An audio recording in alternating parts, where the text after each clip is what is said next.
additional information today about the site of my birth. This thing just kept on going. Yes, in fact, I was born in Hawaii, August 4th, 1961, in Kapiolani Hospital. We've posted the certification that is given by the state of Hawaii. 3 days later, it was time for payback.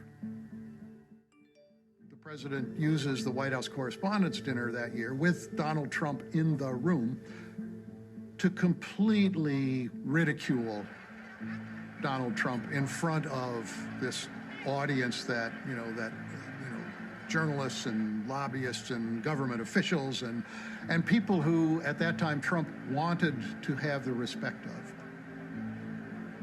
All right, everybody, please have a seat. Donald Trump is here tonight. No one is happier, no one is prouder to put this birth certificate matter to rest than the Donald. And that's because he can finally get back to focusing on the issues that matter. Like, did we fake the moon landing? I was 2 tables away from Trump. The conventional way in Washington of absorbing a joke at the White House Correspondents' Dinner is to keep your chin up and at least pretend to have a sense of humor about it, even if you go cry into your pillow that night.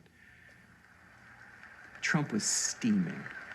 His face was all locked in. He was not having a good time. All kidding aside, obviously we all know about your credentials and breadth of experience. For example, no, seriously, just recently in an episode of Celebrity Apprentice at the steakhouse, the men's cooking team did not impress the judges from Omaha Steaks. And there was a lot of blame to go around, but you, Mr. Trump, recognized that the real problem was a lack of leadership. And so ultimately you didn't blame Little John or Meatloaf. You fired Gary Busey. And these are the kind of decisions that would keep me up at night.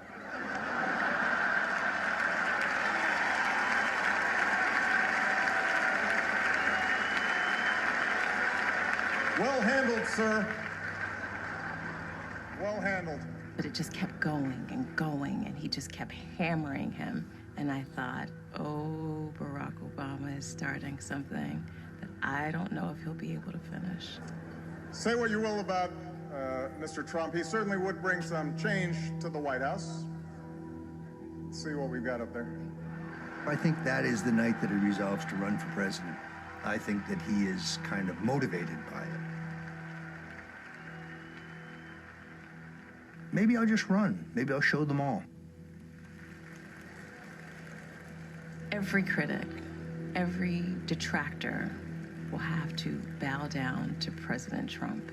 It's everyone who's ever doubted Donald, whoever disagreed, whoever challenged him. It is the ultimate revenge to become the most powerful man in the universe. God bless you, and may God bless the United States of America. Neither Trump nor the birther issue were going to go away. Back to this birther business for just a second. Obama is an unknown man, may not be a citizen, surrounded by radicals, surrounded by terrorists. Obama were such shoo-in, Donald Trump would not have had any jokes told about him on Saturday night at the White House Correspondents' with a copy of the new fake birth certificate. Now, we've looked at it. We're going to go over why it's fake, how it's a composite. Democrats are nursing a major midterm hangover. Sugarcoating last night. Out in the country and in Washington, Tuesday's election was a game the changer. divide was growing. And in the midterms, angry Republicans rose up. Repudiation of the president and his policies. That is a very unhappy electorate. Gaining at least. Democrats lost control of the House. Democrats of every stripe were voted out of office last night. Obama called it a shellacking. The voters that went to the polls tonight sent a message to Barack Obama. I can tell you that, some election nights are more fun than others. Some are exhilarating, some are humbling. In 2010, it became an election very much about President Obama and about how his administration was much more liberal than what the country wanted or had voted for. It was as if, we've been betrayed. This is a president who's going to take us off in a crazy, dangerous direction, and we can't let that happen. And we won racism in every corner of the nation in such a broad and wide victory that the outcome is unprecedented. 87 new Republicans joined what became known as the Tea Party Congress. The Tea Party movement has given life to the Republican Party. The Washington leadership of the Republican Party saw energy and enthusiasm amongst the grassroots, so the leaders sought to capitalize on the energy of that movement. The 87 were rebels who had run on changing Washington, but their first challenge was their own leader, the Washington insider, John Boehner. I now pass this gavel and the sacred trust that goes with it to the new Speaker. God bless you, Speaker Boehner. Boehner had a reputation as a deal-maker, someone willing to work with Democrats. I didn't need to be Speaker because I needed a fancy title or a big office.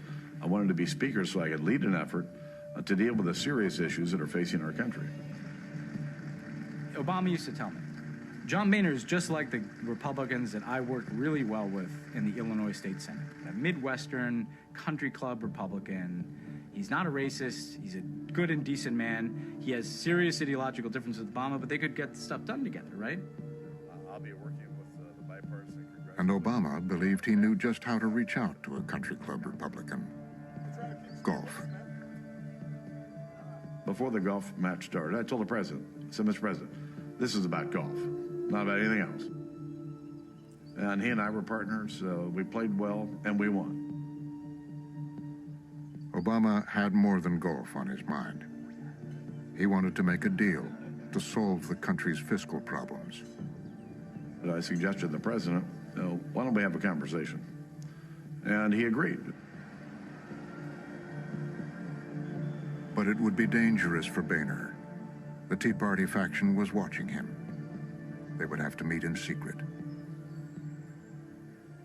Well, that was Boehner's decision, not ours, obviously. It's not every day that the Speaker comes to see the president quietly and says, I'm willing to do a deal that everybody knows is going to be dangerous for him politically. The Speaker secretly entered the White House through a side entrance. Because it was so difficult for John Boehner to be seen as working with Barack Obama, he would be snuck in the back door of the White House. He'd come in on the weekends or he'd come in at night and kind of sneak the guy through and sit there with Obama and negotiate or have a drink, right? They talked of a grand bargain, a once-in-a-generation deal to reduce the deficit. Obama would agree to cut entitlements, Boehner to raise taxes. The Republican leadership was willing to make a deal. John Boehner was willing to make a deal, and the president was able to get Democratic leaders in Congress to sign off on that deal. But back at the Capitol, Boehner was confronted by resistance from his Tea Party members. There was support for what was being discussed at the White House was not there in the Republican conference. There was no way that a majority of Republicans were going to support what the president was talking about. It just wasn't going to happen. I mean, it was absolutely scuttled by Boehner's own people, but the fact was he couldn't get it done. He didn't have the strength or the conviction to have a fight about it in his own party, and it fell apart. It's a bad idea for Speaker Boehner to meet alone with President Obama. Party nation calling for John Boehner to step down. Gentlemen, and the screw-up is the leadership in the House of Representatives. Rather than trashing conservatives. Boehner's a complete fraud. The Tan Man always claims to have the pulse of the American people. Mr. Speaker, how disruptive is this? He never had any control over this caucus. Whenever he took anything back to his caucus, they just tore him apart and ate him alive. They would lose their minds. And so then we realized there is no grand bargain to be had with these people. I just got a call about a half hour ago from Speaker Boehner. It is hard to understand why Speaker Boehner would walk away from this kind of deal, and frankly, I think that one of the questions that the Republican Party is going to have to ask itself is, can they say yes to anything? Can they say yes to anything? Thank you very much. Republicans were more than happy to take the votes of the Tea Party members and the Tea Party freshman class, but it changed the nature of the caucus in fundamental ways. You now had a hard group of congressmen and women who were really not interested in governing. They were more interested in taking a stand and frustrated one legislative procedure after another. The establishment part of the Republican Party didn't understand that by allying themselves with the Tea Party, they were, in a sense, writing their own death certificate in a way that would lead to the takeover of the Republican Party by Donald Trump. He has no one to blame but himself. I'm not going to do the waterworks of John Boehner. I want to salute the freedom fighters in the House of Representatives, and they're not going to take John Boehner's crap sitting down anymore. To have gone along just to get along with President Obama, like Speaker Boehner, you know, we need to thank them for their service and say, okay, time for new energy.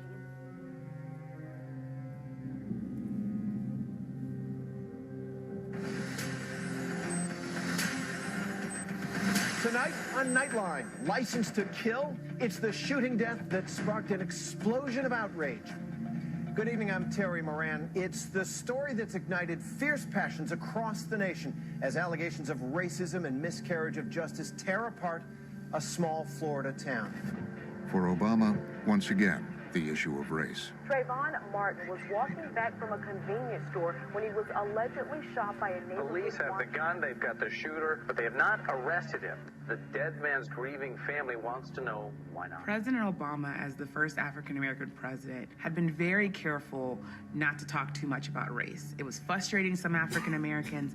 Then Trayvon Martin is killed in Florida, and the country gasps. The country is really on edge.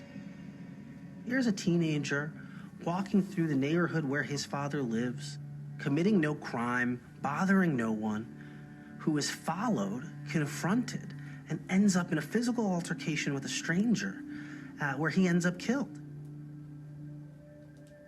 And then the person who killed him is allowed to go home that day. The contradiction of this happening in the midst of a black presidency sharpened the irony and intensified the pain I think people felt around this. African Americans who had turned out in record numbers for him, who in some ways Obama owed his presidency to, felt as though he wasn't saying enough about race. People were pushing him. Say something. Are you going to say anything? You're a black man, a young black boy, has been murdered by a guy who's a hyped up, neighborhood watchman. Black America is traumatized by this. Silence from the White House. Nothing, no leadership, no insight.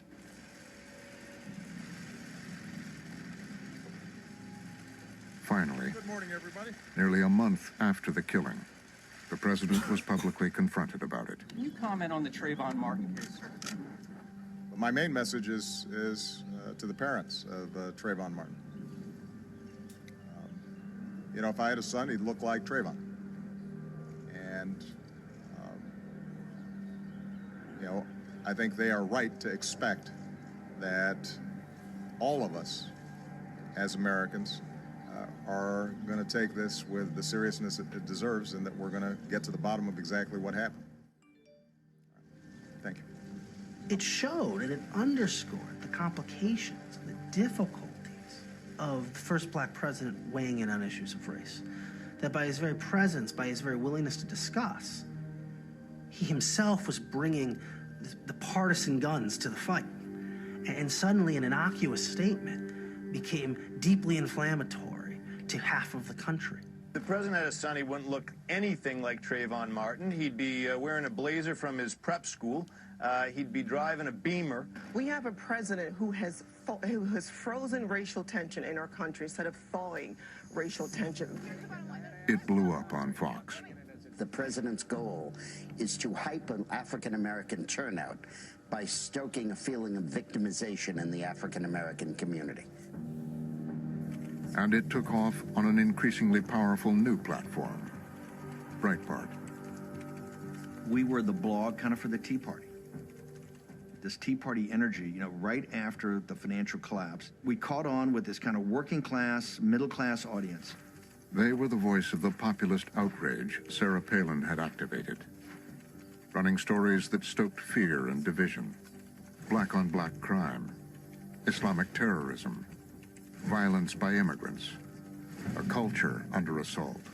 Hispanic and black thugs tend to attack Asians because blacks they are incapable for being responsible for white America. Breitbart's comment sections became notorious gathering places for extreme viewpoints. The towel heads are taking over because we let them. Gayness is a cancer. I mean, it reads like you've walked into a hate club gathering of some kind. How stupid are women? Let's find out. They were appealing to the segment of the population that are racist, homophobic, anti-Semitic, really the worst among us, creating this congregating space every day where people from that worldview can go and rally around one another to find content that validates their worldview. And I think that's what they were building ultimately. I think that there was a failure to appreciate the extent to which these online communities were forming and these online ecosystems were forming. That if you were someone who spent all day in your car listening to Rush Limbaugh and got home and watched Glenn Beck at night and then opened your Facebook page and saw a bunch of Breitbart links, it didn't really matter to you that New York Times or the Washington Post had said the birtherism wasn't true. It didn't matter how many Pinocchios the fact check had gotten of Donald Trump's latest talk show appearance. There's a story on Breitbart. Republican National Committee declares war. This was provided to me by Breitbart. Breitbart breaking more stories in the past few years than most journalists who like to dust off their awards on their shelves. They're going to keep the race business alive, and it's going to prosper during the Obama administration because that causes more chaos. They want to stir up racial hatred in the country. And you know what? I'm not afraid to talk about race. Let's talk about it. Let's see.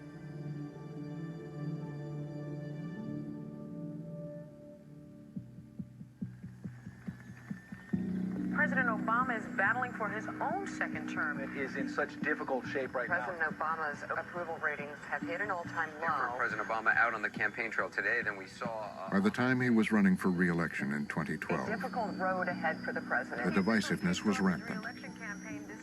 He had dramatically dropped in the polls. He was fighting to keep his job. It was a much different President Obama out on the campaign trail today. We were in bad shape politically. Nate Silver wrote a piece on the cover of the New York Times magazine, and the headline was, "Is Obama Toast?" A very different Barack Obama headed out to do battle with the Republicans. It was not a campaign about unity. We knew that we had to run a very hard-edged re-election campaign that posited the president as someone who was battling for the middle class. If I said the sky was blue, they said no. If I said there were fish in the sea, they said no. They figured if Obama fails, then we win. President Obama decided we're going to have an argument in 2012. We're going to win that argument if we can. And if we win it, we are then going to do what we want to do or push in the directions we want to push. Because of their policies, the Republicans messed up so bad. He's a more scarred president who has become himself frustrated by the way Washington works, no longer quite so believing in the idea that bipartisanship is possible. It was a different message than it was in 2008. It was not a come together message. It was not a hope and change message. It was a stop the other guy's message. It's the same agenda that they have been pushing for years. As Obama attacked, Republicans were also at war with themselves. The establishment had gotten behind one of their own, wealthy businessman Mitt Romney. Barack Obama has failed America. This country we love is in peril. The Tea Party saw him as out of touch. He verges on hysterical. Mitt Romney has never done a single thing to favor the conservative cause. I swear, every time Mitt Romney opens his mouth, I think he's running against me. I don't think that Romney was somebody who understood the angst of the American people. He didn't understand what especially the Republicans throughout the United States were feeling, how disaffected they felt. What does Mitt Romney believe? And is he truly a conservative? Not exactly a person of conviction, not even... Romney needed the Tea Party and its populist base. Trying to win them over, he went to Las Vegas for an endorsement from the man who put the birther movement on the map. Mitt Romney looks completely uncomfortable. Donald Trump is totally in his element. It's in a curious way, it's Donald Trump's event, not Mitt Romney's event. He commands the stage. It's my honor, real honor, and privilege to endorse Mitt Romney. It was literally one of the most bizarre political scenes I'd ever seen. Wait, this is a great couple. Mitt and Ann Romney were standing up there, and I kept looking at Ann Romney, who looked like she was using every single bit of energy she had not to start cracking up uncontrollably. At that moment, it seemed like, not unlike Sarah Palin 4 years earlier, kind of a comic diversion, something that was different. So, Governor Romney, go out and get him. You can do it. It was hilarious. It was bizarre. In retrospect, I guess it represented some kind of passing of the torch. There are some things that you just can't imagine happening in your life. This is one of them. Being in Donald Trump's magnificent hotel and having his endorsement is a delight. I'm so honored. It was a tacit endorsement in the other direction of Mitt Romney to the kind of rhetoric that Donald Trump was vociferous in trafficking in around Obama's birth certificate. The perpetrator of a blatantly nativist campaign against the President of the United States. But on election night at Romney headquarters in Boston, there was no victory party. Romney was the worst candidate. Yeah, his clock. Today I'm pissed off, and you should be too. We're not going to... Establishment Republicans were reeling. That much, especially when you look at the turnout. And one particular Republican was making plans for the future. There's serious soul-searching going to happen in the Republican Party, and Donald Trump went to Boston, in fact, to be at the victory party that never occurred. He got in his plane, turned around, went back to New York City, and he started tweeting, "This election is a total sham and a travesty. We are not a democracy. We can't let this happen. We should march on Washington and stop this travesty. Our nation is totally divided. We should have a revolution in this country." He lost the popular vote. It was an opening salvo in a campaign to capture the conservative base. And just 6 days later, Trump signed this trademark application for the phrase, "Make America Great Again."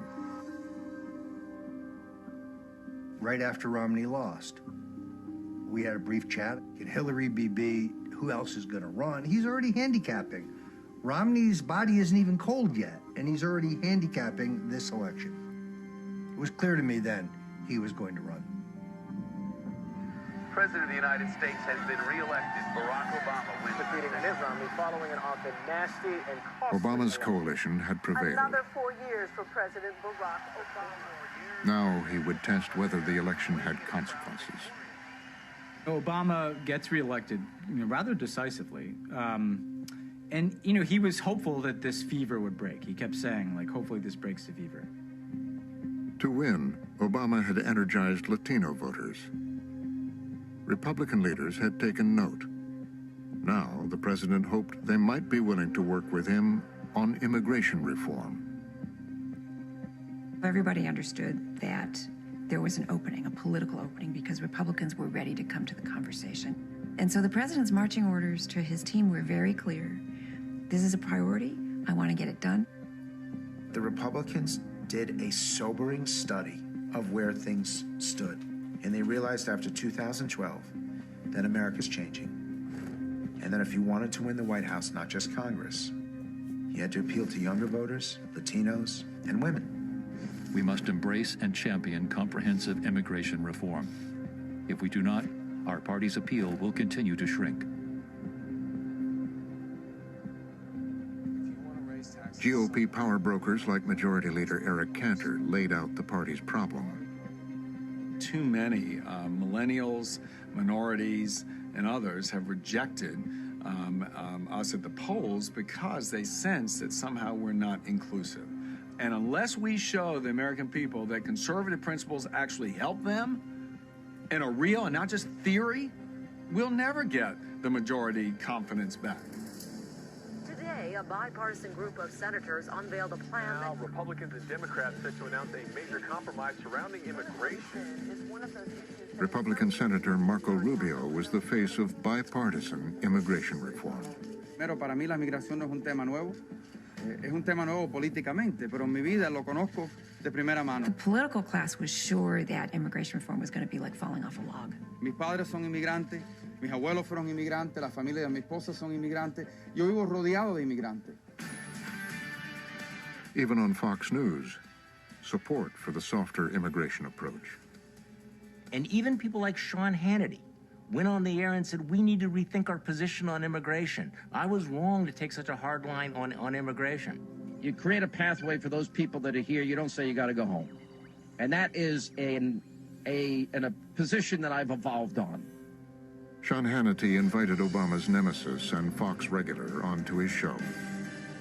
And even he seemed to favor immigration reform. I think it's getting very tough to win as a Republican. Look, they've lost on immigration. They're going to have to do something on immigration because, you know, our country is a different place than it was 50 years ago. So we'll see what happens. Mr. Trump, always a pleasure. Thank you very much. Obama's wish in the aftermath of his re-election that the fever would break seemed like it might come true.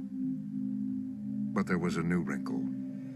What was interesting is the fever broke among certain Republican elites, right? The problem is that's not where the Republican voters were or the majority of the Republican House caucus. At Breitbart, the chairman, Steve Bannon, was sowing division, rallying the populist base against the Republican establishment. I said, let's attack the real enemy, and the real enemy is the Republican establishment. What we're going to do is just go after the House leadership, we're going to go after the Mitch McConnells, we're going to go after the donors. We're just going to go hard at kind of this Paul Ryan philosophy. Bannon and Breitbart weaponized immigration against the establishment.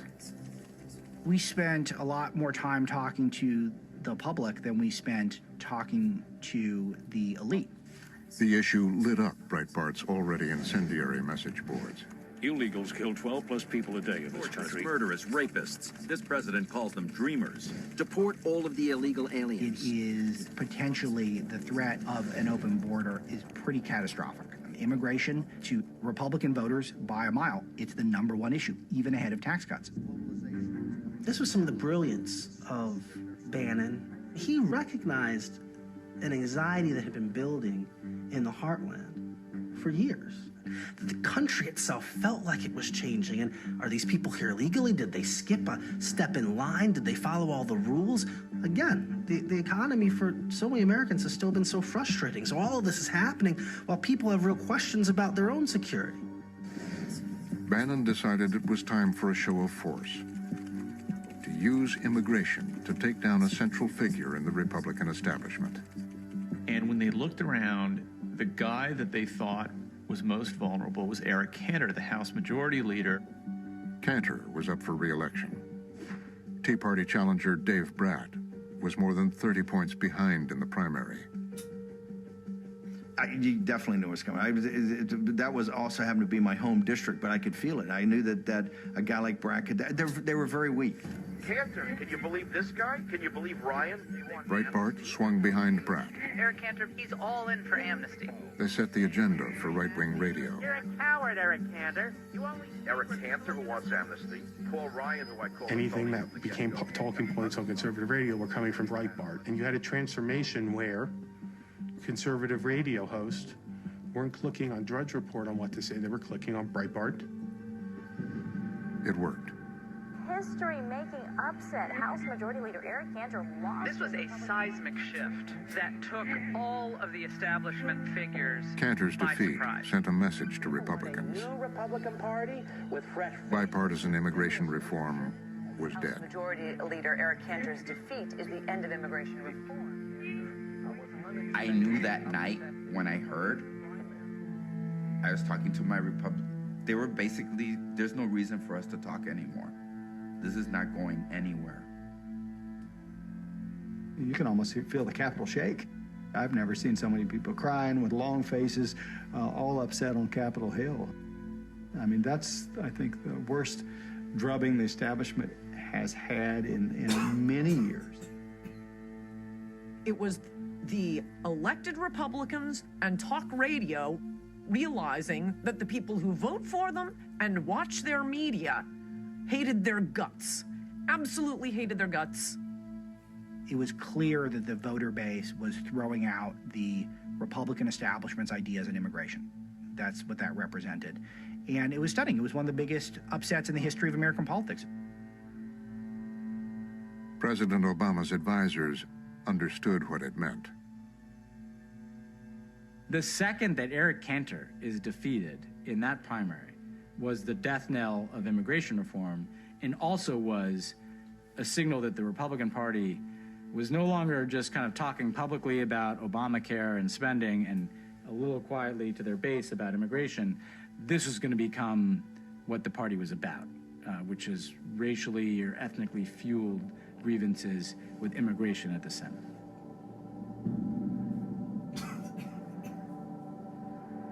The divide was widening. But outside of Washington, in Newtown, Connecticut, in one tragic event, shared national grief. Sandy Hook School. I think there's somebody who's shooting in here. Sandy Hook Elementary School. I believe they're shooting at the front. Please.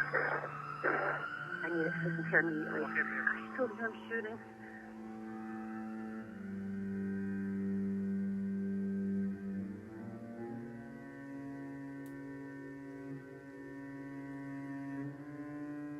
Newtown was the worst moment of the presidency.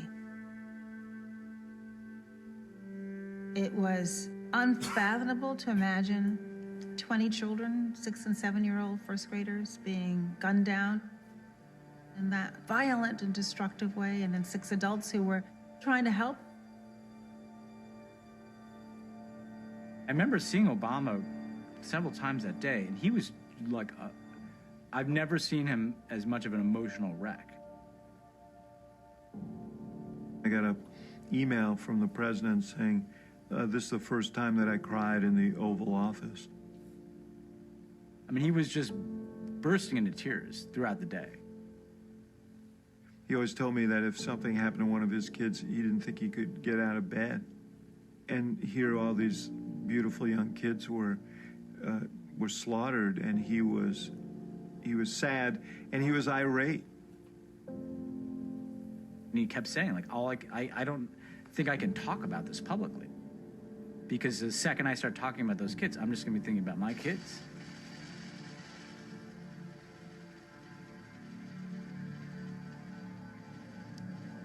The majority of those who died today were children. Beautiful little kids between the ages of 5 and 10 years old.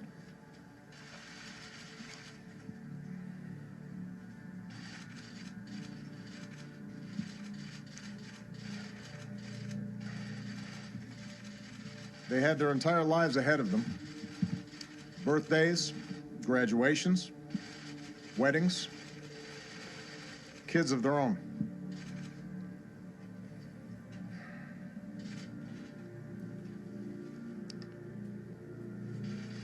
As a country, we have been through this too many times.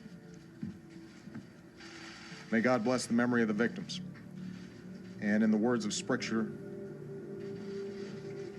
heal the brokenhearted and bind up their wounds. For Obama, Newtown was a test. Whether a tragedy could bring the country together around another contentious issue, gun control. He was so moved by what happened in Newtown, and he thought the country was as well, that this would be a chance to do something that Democrats would have loved to have done before, but never thought was possible. The president wanted gun legislation. But by now, he had become so polarizing, he told Vice President Joe Biden to take the lead. It was in a context of sorrow, extreme, anger and frustration about why can't we do something about this? was like, enough is enough is enough. Put together something for me, Joe.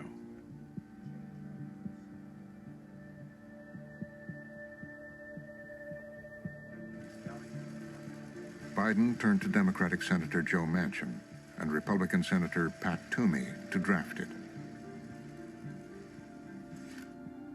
We have what looks to be a model of bipartisan action, and they propose a modest change in the gun laws, but one that would begin at least to turn an issue that had gone entirely in one direction in a somewhat different direction. Public support was strong. Republicans were signing on. Everyone felt like the world was going to change. Everyone felt like this is going to be the mass shooting that makes America really look at its gun laws and change something. I was optimistic. Over 91% of the American people supported expanding background checks. 80% of the households that had an NRA member supported it. I've had enough of all these people. Then the blowback. Breitbart. Talk radio. Try to hide their agendas behind women and children, and most of all, victims. They apparently don't believe liberty is on the line. They apparently don't believe the Constitution and the Bill of Rights are on the line. Fox News. It's about the ideology. It's about stripping law-abiding American citizens from their legal right to have a gun. And they're very eager to use whatever tragedy they can to advance their cause. Their gun laws are going to hurt the defense of the innocent. It's got inside job written all over it. And on the fringes, outrageous conspiracy theories, denying the shooting had actually happened. Sandy Hook is a synthetic, completely fake, with actors, in my view, manufactured. I have no faith in these people, none. You would think now, if ever, that a so-called conservative Republican in the Senate would have learned the lesson that this president cannot be relied on to follow the law. One by one, Obama watched key Republicans and even some Democrats back away from the bill. Cutting deals over what? Over the Second Amendment? I despise these people. And the older I get, the more I despise them. Here was a moment where 80-90% of Americans, I think, would have supported some sort of a reasonable compromise about it, and yet nothing happened. So this is where you have the Republican Party held hostage by its base, and American politics held hostage by that Republican Party. Mr. Inhofe, Mr. Isaacson, Mr. Lautenberg, Mr. Leahy, Mr. Lee, Mr. Wyden. The amendment is not agreed to. The bill fell 5 votes short. How could they vote that way? Don't they understand what happened? How can they do that? How can this be? I mean, it was disbelief and a sense of betrayal. That was the mood. It was an emotional setback for the president. It was a huge political setback for the president. And in some ways helped to set the tone again for what was going to come after in other areas. Obama invited the Newtown families to the White House. Daniel was a first grader at Sandy Hook Elementary School. I know that he felt a sense of responsibility to us and to the nation and to that 90% of the country that wanted this. You know, I think he felt a strong sense of responsibility toward that, and his disgust was palpable. It came down to politics. The worry that that vocal minority of gun owners would come after them in future elections. So all in all, this was a pretty shameful day for Washington.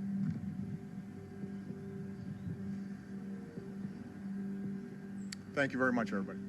Great presidents have been able to forge compromise. President Obama was not able to do that. And the reason may well be the implacability of the people sitting on the other side of the table from him. Sometimes you can't get to yes with someone who won't say anything other than no.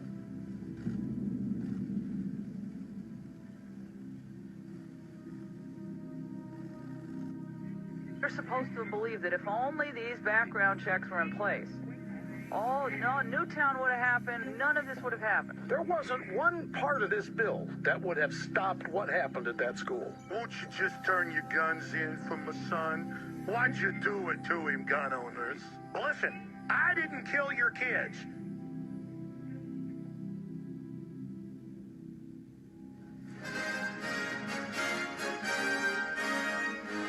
From NBC News World Headquarters in New York, this is NBC Nightly News with Lester Holt. There is growing outrage tonight after an unarmed African-American teenager was shot and killed by police in the St. Louis suburb of Ferguson, Missouri. St. Louis County Police have taken over the investigation of a shooting by a Ferguson police officer that left a teenager dead. Witnesses say the teen was not armed and had his hands up in the air when a police officer fatally shot him. Once again, race would emerge and sow division. Ferguson becomes a tinderbox, explodes. People want an immediate reaction from Barack Obama and his administration. He ain't armed, he don't got no gun, they just killed his blood everywhere. Ferguson became a metaphor for this entire complex of relationships between black people and police and the criminal justice system. And it becomes a kind of Rorschach test. Michael Brown is unarmed. He is fired upon by the police officer who says that he attacked him. There are varying eyewitness accounts that dispute that. What is not in dispute is that his body lays on the street where he was shot in the sweltering heat for multiple hours.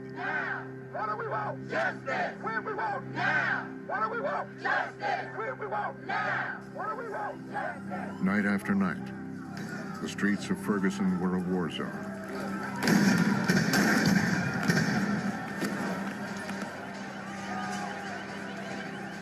The president remained silent.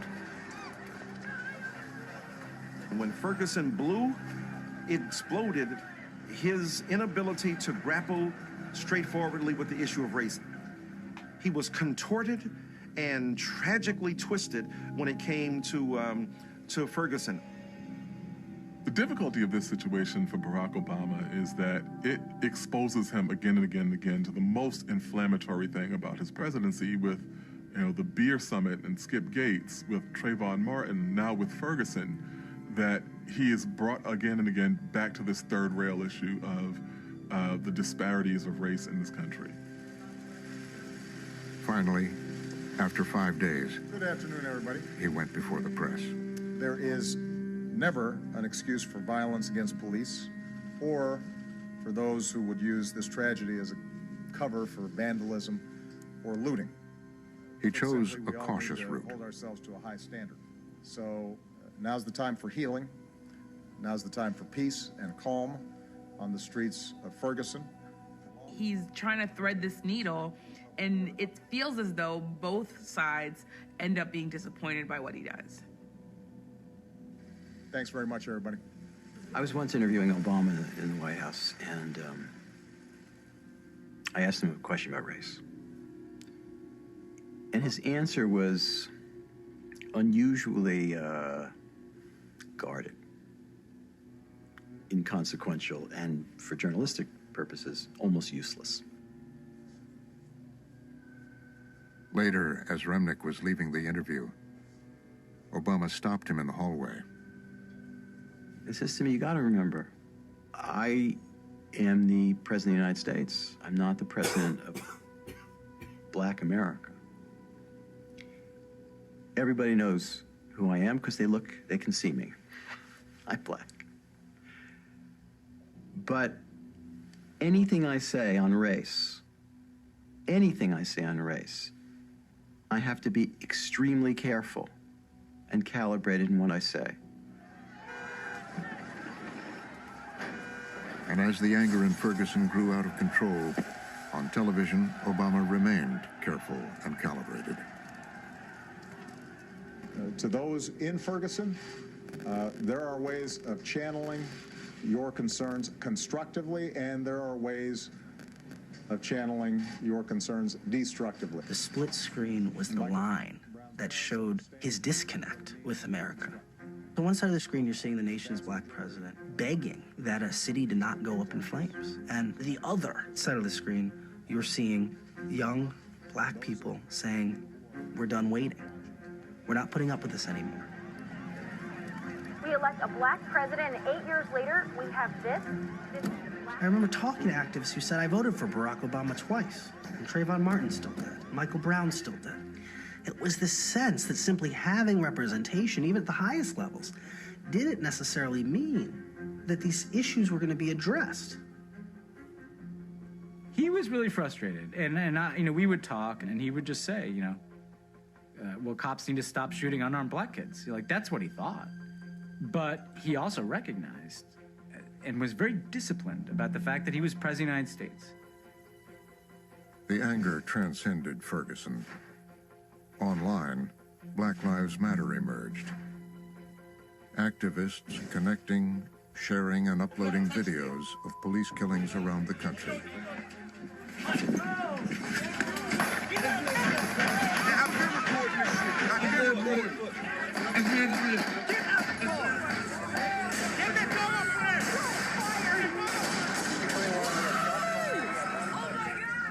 And within moments, the entire world could see it. And it forced white Americans to see things that their eyes never would have seen.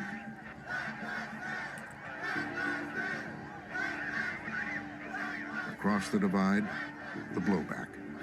They hate police officers. Well, they have strong feelings about No, they hate them. They want them dead. They're a hate group, and I'm going to tell you right now, I'm going to put them out of business. Their agenda is it's okay to go ahead and kill cops. No, nobody said that. Oh, They never really? said that. Pigs in a blanket, frying like bacon? lame. When they act like that, they're criminals, Let me and just they're say- calling for the murder of hardworking police officers. I don't believe that. We now have to counter this slime, this filth coming out of these cop haters. A Black Lives Matter protest shut down traffic in Frederick, Maryland. Black Lives Matter is just a complete fraud. Are you going to riot, loot, roast more pigs? What? Absolutely unbelievable. All lives matter. See, to me, dividing lives that matter by color sounds downright racist. No.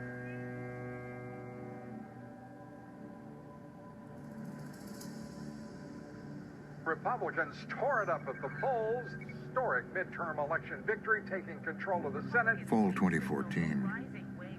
Republicans had captured the Senate and now held both houses of Congress. The wave of voter frustration has all but washed off the Democrats. Republicans beat the Democrats in states that were both blue and red, including many states that President Obama won. All is lost. It was our darkest moment. We found ourselves alone in the world. Congress had gone in a different direction, and we weren't sure if we'd ever get them back on anything.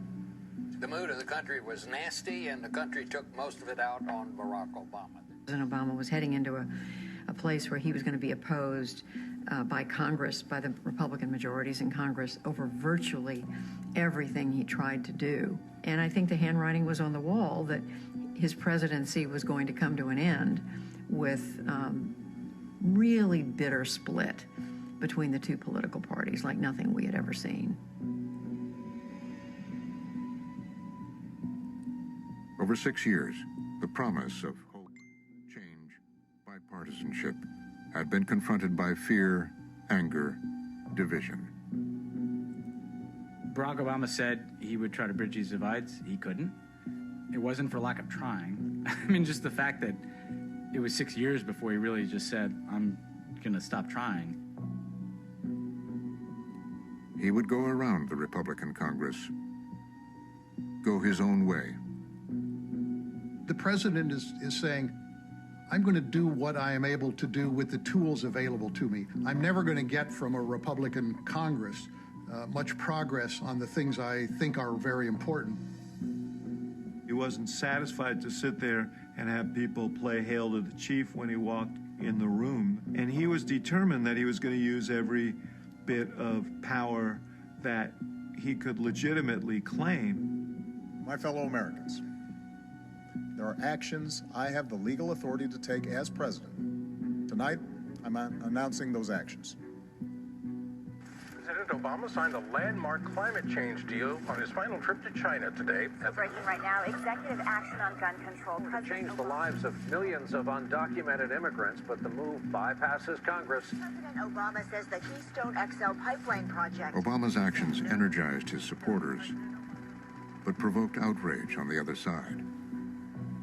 He couldn't get anything through Congress, true, but the Congress people represent the American public. What did Obama do? I take out my pen and my phone. That's what he kept saying. Take out my pen and my phone. I'm gonna do an end around Congress, meaning you people. I'm gonna do an end around you, the American public. I've got a pen to take executive actions where Congress won't, and I've got a telephone to rally folks around the country on this mission. He gets shellacked. He loses the Senate. He shows back up. He gets smoked. He calls a press conference, and all CNN and everybody, New York Times, is he going to listen to what the people are saying? The country going a different direction? Obama going to listen? He gets up there and he goes, okay, guys, here's how it is. I'm president of the United States and you're not. He goes, here's 10 executive orders I'm going to sign immediately. I'm sitting there going, this guy's my role model. I said, he just got smoked and he comes out and hits you right in the mouth. This is a leader. The Constitution is going to cease to exist as we know it. And Obama is going to start shooting a BB gun. Where does this end? Does it ever end? At what point do we roll back this homegrown tyranny? Executive order.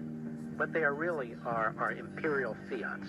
This is what we have to fear. And now he has to use executive action. And this is a very, very dangerous thing. I mean, I think certainly he could be impeached.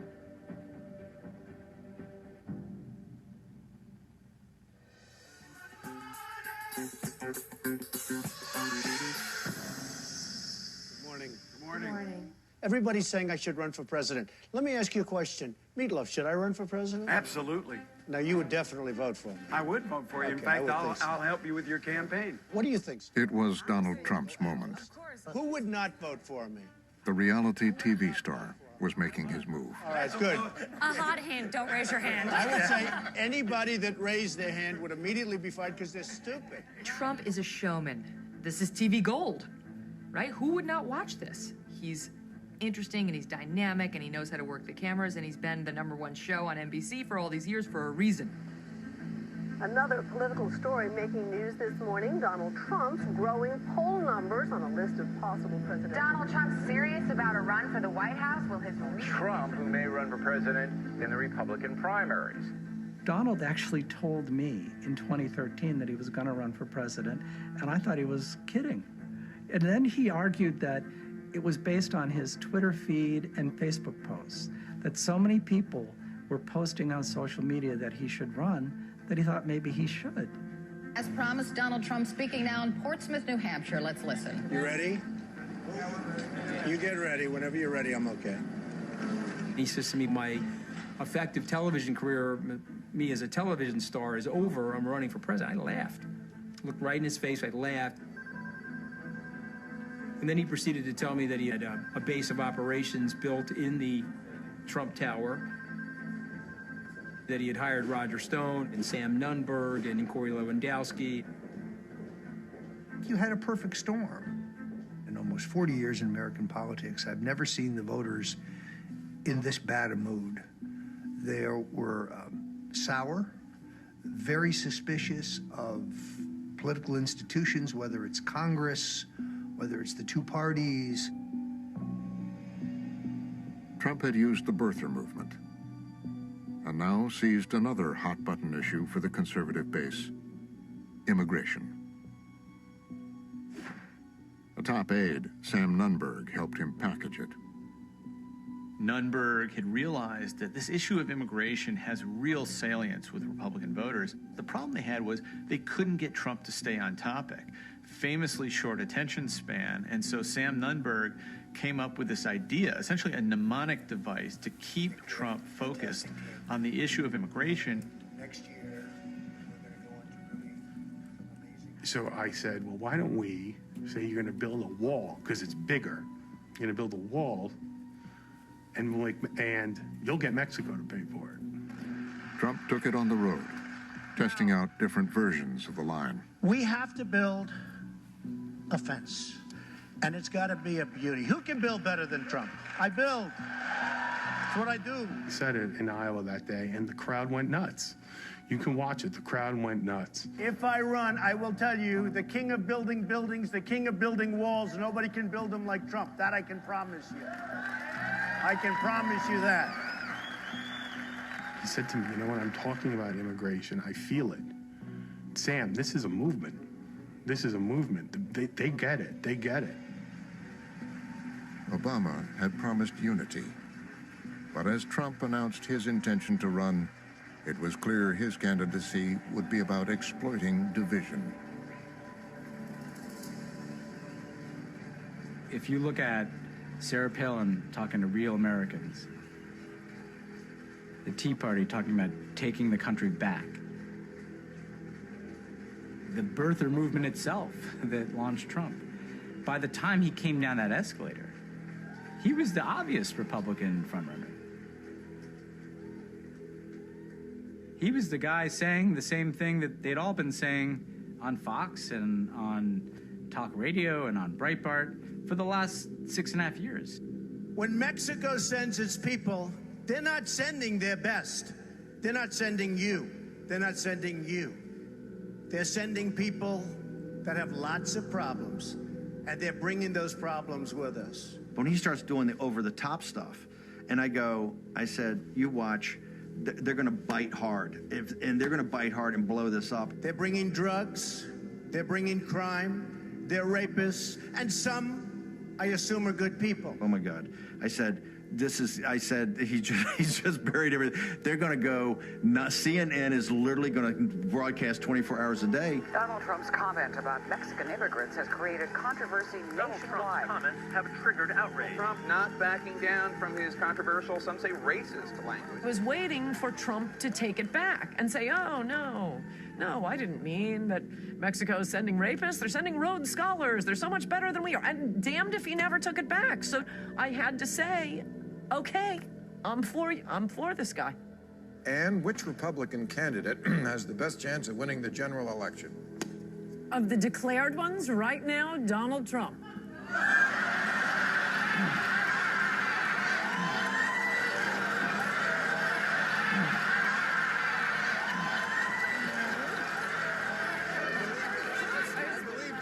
I said, this is our guy.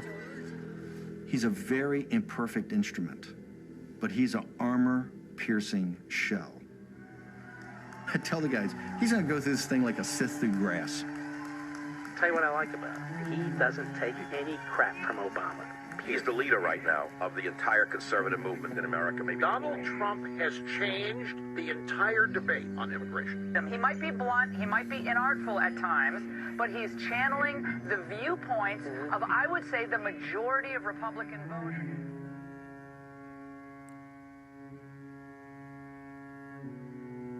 I copy several victims regarding that active shooter. Give me at least 4 medic units plus 2 supervisors. All units responding 110 Calhoun Street. We have breaking news. Police and emergency responders are on the scene at what police confirm is a shooting inside a church in downtown Charleston, South Carolina. Dispatchers tell 9 people are dead, and there's a massive manhunt underway. The shooting happened at the historic Emmanuel AME Church. The pastor, a South Carolina... Charleston represented a lot of things coming together. It was race, it was guns, and it was the Great Divide. 8 African-American parishioners and their minister murdered in a church by a white supremacist. They found the shooter's journal. The event that truly awakened me was the Trayvon Martin case. How could the news be blowing up the Trayvon Martin case while hundreds of these black-on-white murders got ignored? He is driven to violence by the fact that he says this. He says that black people are taking over the world. Reverend Pinckney was dead in large measure because Barack Obama was the president. That massacre in South Carolina Let Obama finally know, but black Americans are the proxies for me.